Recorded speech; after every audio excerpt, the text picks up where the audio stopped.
legacy of the March in Selma is that while nothing can stop free people from exercising their most sacred power as a citizen, there are those who will do anything they can to take that power away. President Biden speaking on the Bloody Sunday anniversary, addressing some of this new, sprawling, nationwide attack on voting rights. One place we're seeing it is in Georgia. The Republican-controlled state Senate has passed a bill that would roll back voting rights. Provisions include limits on absentee voting, eliminating what's called no-excuse absentee voting. The bill has been so dogged by controversy that now the number 2 Republican official in the state, Lieutenant Governor, is actually boycotting the session, refusing to oversee the debate, saying he opposes all of this. It's happening in large part for rank partisan reasons. This is important. Georgia famously went blue in both the presidential election and the Senate runoffs. And it was Georgia that gave Democrats the majority needed to pass the other big thing in America right now, the COVID checks that are on their way to your household and the stimulus bill. Georgia is also, of course, ground zero for another reason. It's a place where former President Trump was caught abusing his power, trying to get a top elections official to, quote, find him votes he didn't get. I just want to find 11,780 votes, which is one more than we have. Why wouldn't you want to find the right answer, Brad, instead of keep saying that the numbers are right? Because those numbers are so wrong. That was not okay. That was not normal then. And just sweeping it under the rug risks normalizing it now. It's very important that the country keep that in mind. Donald Trump is facing a criminal investigation in Georgia for that call and other things for a reason, because election interference is still illegal. Now there are new reports that one of the country's top racketeering prosecutors has been enlisted to support that very Trump probe. We're joined by former acting U.S. Solicitor General Neil Katyal with new heat on Donald Trump in Georgia. And my first question is simple, Neil. Trump, Georgia, racketeering, go. Well, I mean, look, I'm glad Mr. Trump has finally found his footing. Defendant in a racketeering case is just about the only job that's appropriate for him these days. And what's happened in Georgia over the last couple of days, Ari, is that they've hired an outside prosecutor, an expert in racketeering, John Floyd, who literally wrote the book on prosecuting state racketeering.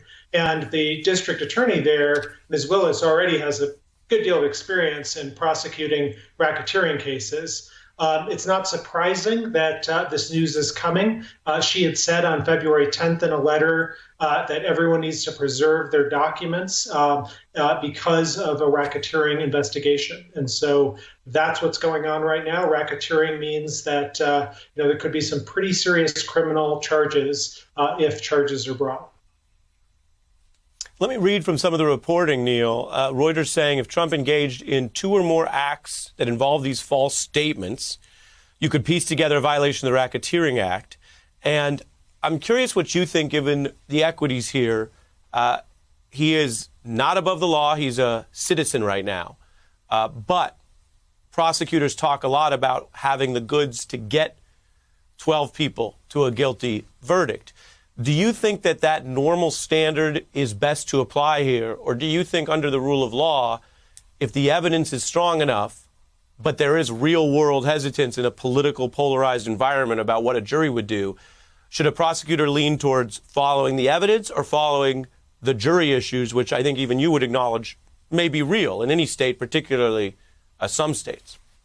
Ari, you got to follow the evidence every time. Nobody can be above the law. You can't have a separate standard of justice for some people who are just too difficult to prosecute or something like that. And racketeering is often really about violent crimes like murder or kidnapping, but Georgia defines it more broadly to include false statements made to state officials. And here, Trump does have a defense. What he's going to say is, hey, I wasn't falsifying information. I genuinely believed that I had won the election. Now, ordinarily, that kind of defense wouldn't pass the smell test.